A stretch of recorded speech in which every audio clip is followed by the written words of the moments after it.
penggeledahan semua sedang berjalan, ditunggu saja. Tapi kami yakin yang lain juga disita. Kan penyidik juga kan nggak sebodoh yang dipikirkan orang lah gitu ya.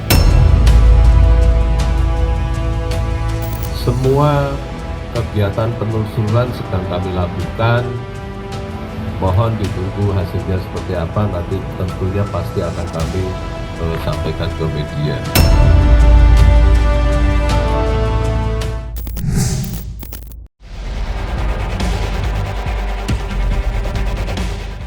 Kemarin, Jumat 26 April 2024, Kejaksaan Agung atau Kejagung kembali menyita mobil mewah milik suami Sandra Dewi, Harvey Muiz, terkait kasus dugaan korupsi tata niaga timah di wilayah izin usaha pertambangan IUP PT Timah tahun 2015 sampai 2022.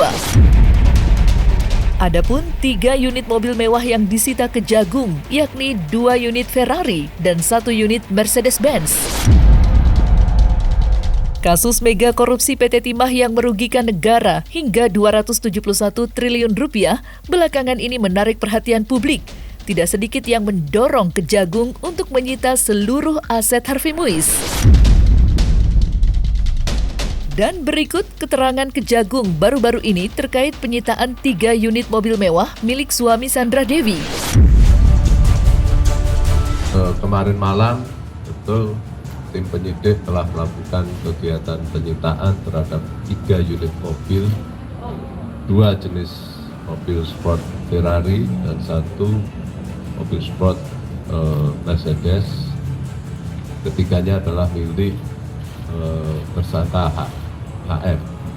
Ya. Dalam rangka apa, terkait apa? Tentu saja terkait dengan dugaan tindak pidana yang disangkakan terhadap yang bersangkutan. Karena kan angkanya triliunan. Yang disita itu baru berapa sih? Kecil itu. Amankan mobil baru. Ya, mobil baru. Ya, penyitaan biasa lah ya. Tapi benar memang sudah diamankan, Pak. Sudah disita. Sejak kapan, Pak? Mungkin, Pak? Ya baru semalam. 3 unit mobil mewah milik suami Sandra Dewi yang disita Kejagung disinyalir berharga miliaran rupiah. Misalnya saja, rata-rata harga 1 unit Mercedes-Benz seri SLS AMG adalah $223.96 Amerika Serikat atau senilai 3,6 miliar rupiah. Sedangkan untuk 1 unit Ferrari Challenger Stradale dijual dengan kisaran harga 3,5 miliar rupiah. 2 mobil mewah tersebut, yakni 1 unit mobil Ferrari 258 Speciale yang dibanderol sekitar 6,4 miliar, menunggak pajak sebesar 119,2 juta rupiah. Dan mobil Rolls-Royce yang menunggak pajak mencapai 101,9 juta rupiah. Alhasil, suami Sandra Dewi menjadi bulan-bulanan di media sosial. Selain terseret kasus korupsi, juga tidak taat pajak. Kalau terkait dengan nominal kami belum menghitung, nanti setelah kami sita akan kami serahkan ke Badan Pembelian Aset untuk dilakukan appraisal. Di situ nanti akan kita ketahui berapa nilainya. Karena masalah ini masih bergulir dan masih ada hal-hal berikutnya yang bisa terjadi. Gue pribadi nggak mau komentar karena gue ingin menjaga perasaan Sandra dan keluarganya. Dan menurut gue tidak tepat kalau gue berkomentar masalah apa yang terjadi dalam keluarga mereka. Membenarkan pun tidak mau, ataupun membela pun tidak mau. Ya pokoknya apapun itu semoga diberikan solusi yang terbaik gitu aja. Sebagai teman pastinya kaget dan tapi again kan nobody's perfect in this life. We live and we learn. Ya semoga apapun itu ada solusi yang terbaik untuk semua pihak gitu. Karena kan aku nggak mau suzon sama orang lain, nggak mau suzon sama rezeki orang. Pokoknya dalam dunia sosial media ini memang semuanya kan di tangan. Pokoknya kita fokus sama pekerjaan kita fokus sama rezeki kita. Karena kalau nggak kita depresi, say. Lihat rezeki orang, lihat mungkin orang lain bisa punya A, B, dan C. Pokoknya aku berusaha untuk train my brain, my heart supaya ini tahun ini nih pengen belajar untuk merasa cukup aja. cukup duitnya, semua cukup aja gitu loh. Cukup bakatnya, cukup semuanya serba cukupin gitu. 3 unit mobil mewah Harvey Muiz yang disita Kejagung dianggap belum sepadan dengan hasil korupsi yang dilakukannya. Publik kini menunggu langkah berani Kejagung untuk segera menyita aset Harvey Muiz di luar negeri. Ya, seperti diketahui, Harvey Muiz memiliki rumah mewah di luar negeri yang disebut-sebut harganya mencapai miliaran rupiah. Sayangnya, sampai dengan saat ini, Kejagung belum melakukan penyidikan maupun penyitaan terhadap rumah Harvey Muiz tersebut. Semua kegiatan penelusuran sedang kami lakukan. Mohon ditunggu hasilnya seperti apa, nanti tentunya pasti akan kami sampaikan ke media. Penggeledahan semua sedang berjalan, ditunggu saja. Udahlah, ditunggu aja ya. Kita masih bekerja, ya. Dan kita akan terus melakukan upaya-upaya penggeledahan di tempat lain. Tentunya di kediaman yang bersangkutan, ya, termasuk di dalam dan di luar negeri. Kita temukan, tapi yang jelas ya, semua harta benda yang terkait dengan para tersangka sudah kita lakukan pemblokiran. Baik termasuk rekening.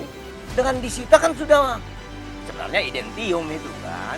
Cuman kalau memang disita ini memang lebih capek penyidik membuktikannya. Kalau perampasan aset itu kan bisa terkoneksi dengan cepat gitu ya. Alurnya bisa sekali klik bisa bagaimana gitu. Nah, intinya kita memberi dukungan dan kita harapkan agar Kejaksaan Agung jangan lagi takut-takut.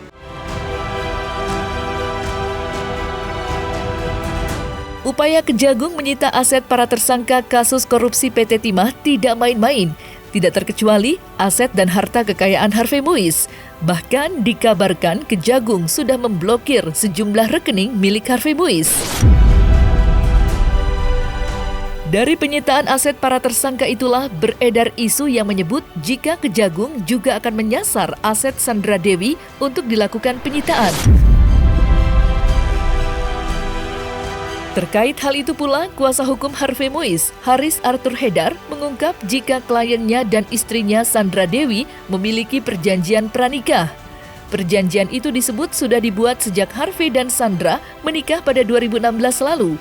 Salah satu isi perjanjian pranikah ialah pisah harta.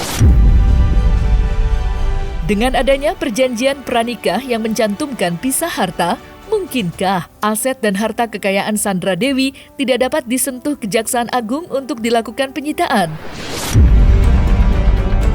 Dalam perkara ini yang kami sangka yang terduga terlibat dalam tindak pidana korupsi adalah saudara HM, sehingga kegiatan penelusuran aset yang kami lakukan terhadap aset-aset milik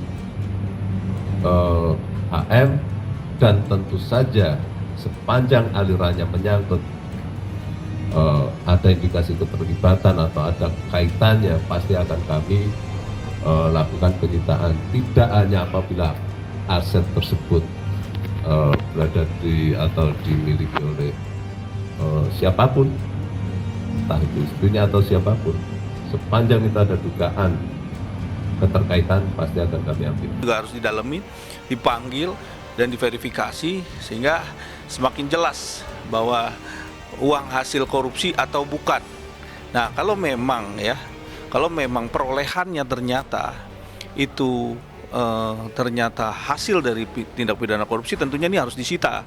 Yang pertama adalah disita, dipanggil, dan kalaupun nanti terbukti bahwa di situ ada aliran-aliran dana yang cukup kuat ya, cukup kuat peraliran dananya, tentunya ini masuk dalam pasal 5 ya, yaitu pasal Undang-Undang TPPU. Dan ini ada ancaman hukumannya, jelas, tindak pidana pencucian uang. Nah, inilah yang harus Kejaksaan Agung harus jelas dan mendalami kasus ini secara transparan dan tidak ragu-ragu dan harus disita kalau memang ini adanya aliran dana hasil tindak pidana korupsi. Setelah ditetapkan sebagai tersangka, nama Harvey Muiz tidak pernah sepi dari pemberitaan. Bahkan, suami Sandra Dewi itu disebut-sebut menjadi pintu masuk untuk mengungkap tindak kejahatan korupsi yang diduga dilakukan melibatkan sejumlah elit korporat perusahaan yang terafiliasi dengan PT Timah. Tidak berhenti sampai di situ, Kejagung juga disinyalir akan memiskinkan Harvey Muiz. Terbukti dengan melakukan penyitaan sejumlah aset miliknya. Apa yang dialami Harvey Muiz sepertinya berbanding terbalik dengan Helena Lim. Meski sama-sama ditetapkan sebagai tersangka dalam kasus korupsi PT Timah, Kejagung belum menyita aset berharga perempuan yang dikenal sebagai Crazy Rich itu. Mungkinkah Harvey Muiz dijadikan tumbal dalam kasus korupsi PT Timah tersebut? Penggeledahan semua sedang berjalan, ditunggu saja dalam rangka untuk penelusuran aset terkait dengan pihak-pihak lain, Kementerian SDM dan sebagainya. Tentunya sepanjang itu ada urgensinya pasti kami lakukan pemeriksaan. Ya, ditunggu saja. Tapi kami yakin yang lain juga disita. Kan penyidik juga kan nggak sebodoh yang dipikirkan orang lah gitu ya. Cuman karena memang netizen kita, perhatian kita hanya kepada orang-orang tenar, sehingga mungkin di PT Timah yang tersangka atau direktur keuangan yang tersangka itu kan disita juga itu kan. Tapi kan tidak seheboh pemberitaannya Harvey mungkin ya. Atau jangan-jangan memang difokuskan Harvey ini aja menjadi opini atau pemberitaan. Mungkin karena disiapkan menjadi seperti yang diasumsikan publik, tumbal bisa jadi. Ya kan? Jadi banyak faktor yang bisa dikaji. Tapi kami juga berpikir positif bahwa ya memang ini harus diungkapkan dan harus dibuat teliti oleh Kejaksaan Agung karena perhatian publik. Justru mereka Kejaksaan Agung menjadi takut dimusuhi oleh publik ketika tidak terbuka. Dan kami melihat bahwa nilai-nilai keterbukaan ada di kedepankan Kejaksaan Agung akhir-akhir ini. Begitu. Betul, harusnya banyak hal bisa disajikan, tapi memang nanti ada saatnya mungkin pihak Kejaksaan Agung mempublis secara total apa yang mereka sita dari para tersangka-tersangka itu. Kalau kita jangan sampai di situ, jangan hanya sebatas itu. Kita ingin agar tersangkanya dulu dibanyakin, korporasinya, supaya nanti lebih detail apa yang disita dari mereka itu. Tapi kami yakin, seyakin-yakinnya itu akan dilakukan oleh Kejaksaan Agung.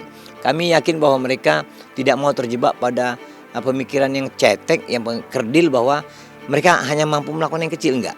Kami lihat bahwa mereka akan melakukan hal yang besar, sebab keberanian mereka mengungkapkan angka 271 triliun itu patut untuk dihormati. Di sini PT Quantum Skyline Exchange yang dimana manajernya itu adalah Helena Lim.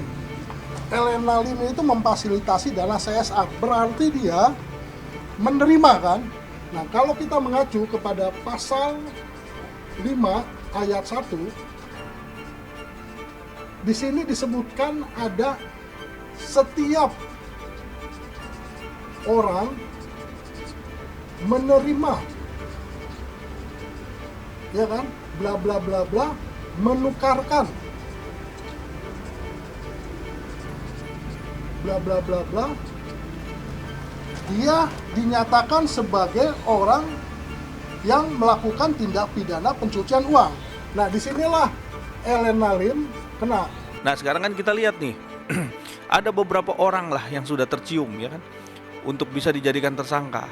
Nah, apakah Kejaksaan Agung bisa langsung memberikan tindakan ini, menjadikan seorang ini menjadi tersangka langsung, atau bagaimana? Ini kan kita lihat, karena kita melihat dari beberapa yang sudah tertangkap ya, kayak saya Helena Lim ya kan, ini kan sudah tertangkap uang cash. Nah, rumahnya bagaimana? Apakah sudah ada penyitaan rumahnya? Nah, kita lihat lagi ada beberapa mobil atau apa yang harus bisa dilakukan penyitaan, sehingga ini kan tidak menjadikan suatu dari mulai pertama yang tertangkap siapa saja. Nah, nilainya berapa persen dari 271 triliun yang begitu besar? Apakah udah ada 1%-nya atau 10%-nya? Apalagi 10%. Ini yang sangat sulit buat kita, sehingga harus jelas. Masih menyoal penyitaan aset Harvey Muiz, belakangan sejumlah pakar ikut bersuara mengenai apakah Kejagung dapat menyita aset Sandra Dewi. Hal tersebut menuai polemik di tengah masyarakat. Lantas, seperti apa pandangan praktisi hukum terkait permasalahan tersebut? sepanjang ada alat bukti dan alat bukti itu cukup kuat menurut pertimbangan kami, pasti akan kami perlakukan sama. Tunggu aja, terkait dengan penyitaan dan sebagainya masih berjalan dan kami tidak bisa menyampaikan secara rinci di sini. Ya, ditunggu saja. Kejaksaan Agung tentunya pasti berhati-hati di dalam melakukan suatu tindakan untuk mengambil atau menyita, ya kan, menyita harta ataupun barang-barang berharga yang diduga hasil korupsi. Tentunya itu harus ada pembuktian perolehan, pembuktian waktu dan bagaimana mereka melakukan uang itu bisa ada ataupun barang itu bisa ada sesudah dengan ada peristiwa kasus ini kan, seperti itu. Nah, untuk membuktikannya memang Kejaksaan Agung perlu waktu memang. Nah, perlahan tapi pasti. Nah, tentunya kita di sini ya melihat apakah Kejaksaan Agung ini benar-benar berani untuk bisa mengambil sikap, ya kan? Mengambil sikap untuk bisa siapa saja yang terlibat ini, siapa saja yang sudah terduga walaupun masih diduga, tapi bisa didalami, tentunya bisa dinaikkan menjadi saksi bisa dinaikkan jadi tersangka. Kita harus lihat mens rea dan actus reus. Mens rea itu adakah niat jahat daripada balik lagi si Harvey Muiz ini, ada peristiwakah pidananya. Itu pertama. Yang kedua, kita harus juga melihat apakah aliran dana yang diberikan dari Harvey Muiz ini kepada rekening-rekening, apakah itu ke istri atau ke keluarga, itu berasal dari hasil daripada perbuatan melawan hukum. Jadi kalau nanti hasilnya dari perbuatan melawan hukum itu disalurkan kepada pos-pos yang tadi, ya berarti itu adalah hasilnya perbuatan melawan hukum juga, gitu kan. Makanya kita lihat aliran dananya. Nah, itu mesti dicek mendalam. Oke, yang ketiga, istri bisa terjerat juga apa tidak? Pasti bisa. Konsekuensi hukum adalah ya balik lagi kita ke hulu dulu nih, bahwa si Aden ini adalah warga negara apa, si Emi warga negara apa, kebetulan si oknum TE ini bekerja dengan Aden. Dari sini mereka mempunyai relasi kekeluargaan. Nah, itu dulu aja. Yang mengatur hukum mereka adalah di negara mereka, asal mereka gitu. Jadi yang mengatur TE inilah posisinya ASI itu masuknya. Jadi memang sudah dapat bisa dikatakan yang paling tepat ya dari situ. Kalau ke KDRT ataupun perzinahan, pencabulan dan segala macam itu, KUHP itu belum dapat diterapkan karena mereka berdua ini kan warga negara yang memang luar asing. Gitu.